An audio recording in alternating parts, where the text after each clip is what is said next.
Hello friends, आप सभी का हमारे इस यूट्यूब चैनल पर स्वागत है। फ्रेंड्स, जैसे हमने पिछली वीडियो में नाउन के बारे में पढ़ा था, आज नाउन में ही एक टॉपिक जेंडर है, हम उसके बारे में पढ़ेंगे। तो इंग्लिश भाषा में इंग्लिश में 4 जेंडर होते हैं। जैसा पहला हमारा जेंडर है पुल्लिंग, मतलब मैस्कुलिन जेंडर। दूसरा फेमिनिन जेंडर। तीसरा कॉमन जेंडर। चौथा न्यूट्रल जेंडर। तो मैस्कुलिन को हम पुल्लिंग बोलते हैं, फेमिनिन जेंडर को स्त्रीलिंग, कॉमन जेंडर को उभयलिंग और न्यूट्रल जेंडर को नपुंसकलिंग बोलते हैं। पहला जेंडर मैस्कुलिन जेंडर, इसकी डिफिनीशन की बात करें तो डिफिनीशन बन रही है the noun which denotes male sex is called masculine gender. Way nouns जो पुरुष जात की बात करें, नर जात की बात करें, उसके लिए प्रयोग हों तो वे क्या आएंगे, उन्हें क्या कहा जाएगा, उन्हें पुलिंग बोला जाएगा, मतलब मैस्कुलिन जेंडर में आएंगे। जैसे बॉय, फादर, किंग, लायन, ये सभी किसकी बात कर रहे हैं, पुरुष जात की बात कर रहे हैं, अर्थात ये सभी मैस्कुलिन जेंडर में आएंगे। ठीक है। दूसरा हमारा है फेमिनिन जेंडर। फेमिनिन जेंडर को बोलते हैं स्त्रीलिंग। डिफिनीशन बन रही है the noun which denotes female sex is called feminine gender. मतलब वे नाउन्स जो मादा जाति अर्थात स्त्री जाति के लिए प्रयोग होते हैं तो वे स्त्रीलिंग में आएंगे। जैसे गर्ल, मदर, क्वीन, लाइनस। तीसरा हमारा जो जेंडर है वो है कॉमन जेंडर। इसकी डिफिनीशन बन रही है the noun which does not specify the sex but only indicates the living thing is called common gender. मतलब ऐसा जेंडर जो किसी खास एक लिंग की बात ना करे। ठीक है। अर्थात ये नर और मादा अर्थात पुरुष और स्त्री जाति दोनों के लिए प्रयोग में आए तो वो क्या हो जाएगा, कॉमन जेंडर में आएगा। जैसे बेबी है, टीचर है, फ्रेंड, स्टूडेंट। अब टीचर है तो उसमें मेल टीचर भी हो सकता है, फीमेल टीचर भी हो सकती है। फ्रेंड गर्ल भी है, बॉय भी है। स्टूडेंट में एक बॉय स्टूडेंट में भी है, गर्ल स्टूडेंट भी हो सकती है। तो ये क्या हो सकता है, ये दोनों की बात कर रहा है, अर्थात ये कॉमन जेंडर अर्थात उभयलिंग में आएगा। चौथा हमारा जो जेंडर है वो न्यूट्रल जेंडर। इसकी डिफिनेशन बनेगी the noun which denotes a non living object or thing with life is called neutral gender. मतलब ऐसे जेंडर जो कि निर्जीव वस्तुओं के लिए प्रयोग होते हैं, इसमें निर्जीव वस्तुओं की बात होती है, मतलब वो नाउन जो कि निर्जीव वस्तुओं के लिए प्रयोग में आते हैं वे नपुंसक लिंग में आएंगे, न्यूट्रल जेंडर में आएंगे। लेकिन इसके साथ ही साथ कुछ ऐसे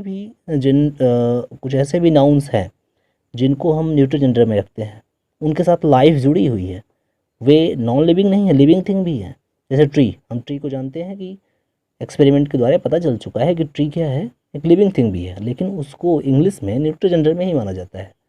जैसे छोटे छोटे जीव जंतु हुए, उनको भी न्यूट्रल जेंडर में ही माना जाता है। बर्ड्स है, आंट है, इनको भी हम न्यूट्रल जेंडर में ही मानते हैं।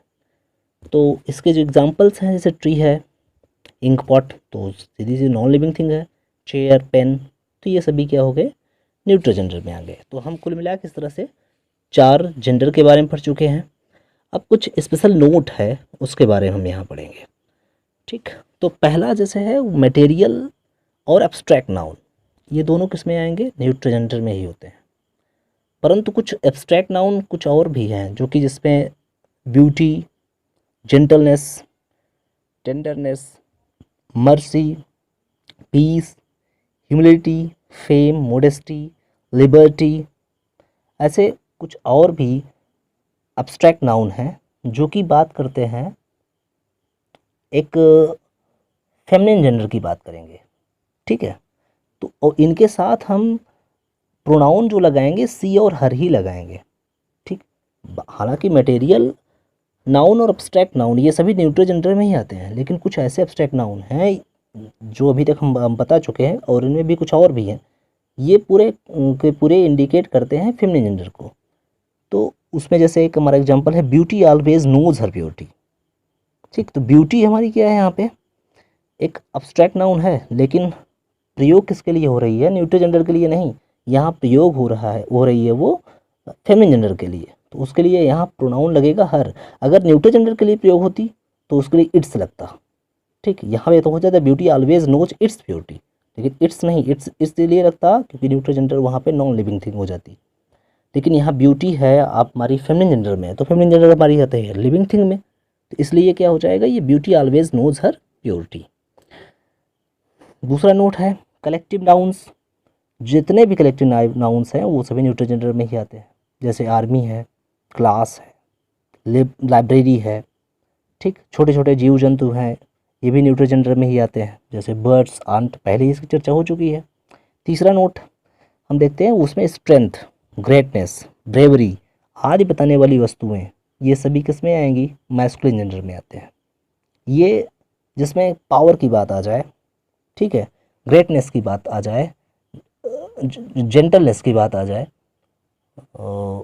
ग्रेटनेस, स्ट्रेंथ, ब्रेवरी की बात आ जाए, पराक्रम की बात आ जाए, तो ये सभी इंडिकेट करेंगे किसको? मैस्कुलिन जेंडर में। जैसे देखिए सन, समर, टाइम, ओशन, वार, ये सभी किसको बता रहे हैं?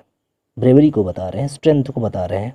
तो इस प्रकार से ये सभी मैस्कुलिन जेंडर को रिप्रेजेंट करेंगे। तो इनके साथ हम जो प्रोनाउन लगाएंगे वो हम ही और हिज लगाएंगे, ठीक। तो आपको बात समझ में आ रही होगी। चौथा नोट हमारा जो है वो ये है कि everyone, someone, anyone, known, everybody, somebody, anybody, nobody, इनका प्रयोग इंडिफिनिट प्रोनाउन के रूप में होता है। अनिश्चय वाचक जो प्रोनाउन होते हैं उसके रूप में होता है। तो ये कॉमन जेंडर के प्रोनाउन आते हैं इसमें। तो कॉमन जेंडर मतलब ये कॉमन जेंडर की बात करेगा, मतलब कि पुरुष जात की भी, स्त्री जात की भी। तो इसके लिए हम भाव के अनुसार प्रोनाउन लगाते हैं। जैसे अगर भाव हमारा निकल रहा है पुरुष जात के लिए तो हम ही, हिम, हिज, हिमसेल्फ लगा देंगे। स्त्री जात के लिए निकल रहा है तो हम सी, हर, हर्स, हरसेल्फ लगा देंगे। जैसे एग्जाम्पल देखते हैं, no one should trouble his neighbour. तो यहाँ नो वन का जो सेंस है वो निकल के आ रहा है हमारा एक मैस्कुलाइन के लिए। तो मैस्कुलिन के लिए जा रहा है तो इसलिए हिज हो जाएगा। तो no one should trouble his neighbour, तो यहाँ नो वन से हम हिज लगा दे रहे हैं, हार भी लग सकता है। जैसा एक सेंस होगा उसी के रिगार्डिंग हम यहाँ लगाएंगे। तो फर्स्ट पार्ट में हम इतना पढ़ चुके हैं, डिफिनीशंस, कुछ नोट्स इसके बारे में, इंपॉर्टेंट नोट्स जो थे आपको बताया जा चुका है।